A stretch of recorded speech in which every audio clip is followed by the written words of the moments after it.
હાય ગાઈ, જય માતાજી, જય વિહતમાં. કેમ છો? મજામાં છો? તો આ ગાઈ બહુ ઠંડી પડે છે, તમારું ધ્યાન રાખજો. સ્વેટર, કાપ, મોજા પહેરજો. અમે તો પહેરી લીધું, પણ તમે પણ પહેરી લેજો. તો હા ગાઈ, જાજો મારી સોસાયટીના ગેટનું મતલબ બહાર ગેટ છે ત્યારે સારું થયું. એ અમારી સોસાયટીની બહેનોના કારણે થયું છે. તો હા ગાઈસ, એમાં એવું હતું કે અમે બધી લેડીઝો બહાર બેઠી હતી, બધી બહેનો ભેગી થઈ અને નગરપાલિકાના બધા માણસો આવ્યા. જે રોડના ખાડા હતા તે પૂરતા હતા કપચીથી. તેમાં એ બન્યું કે અમારી સોસાયટીના ગેટ થોડો ખાડા ખાઈવાળો છે. તે પૂર્યા થોડા થઈ મતલબ કપચીને નાખી નીકળી જાય. તમે બધી બહેનો ભેગી થઈ અને કહેવા છે કે અમારે ત્યાં સોસાયટીમાં બધા ખાડા પડ્યા છે, ગેટ ઊંચો હોમ તો તમે સરખી કરી આલો.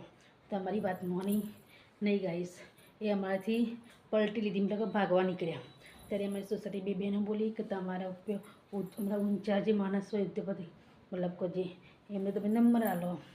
ત્યારે અમે નંબર માગ્યો એટલે એ માણસો થોડા હિલ્યા, મતલબ કે થોડા ડરવા લાગ્યા. ત્યારે તેમને નંબર આલ્યો.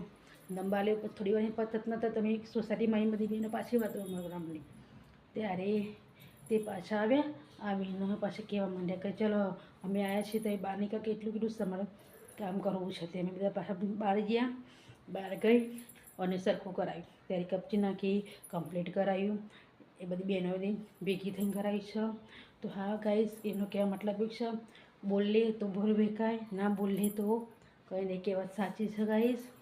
તો તમે પણ તમારું કોઈ કામ હોય, કોઈ તાલુકા પંચાયત કે ગમે તે જગ્યાએ કામ તો તમે બોલવાનું રાખજો.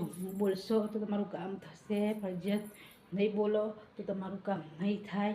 એટલે કંઈ બી વાત હોય તો સાચું મોઢા પર કહેવાનું ગાઈસ, બોલવાનું, બોલીને રાખવાનું.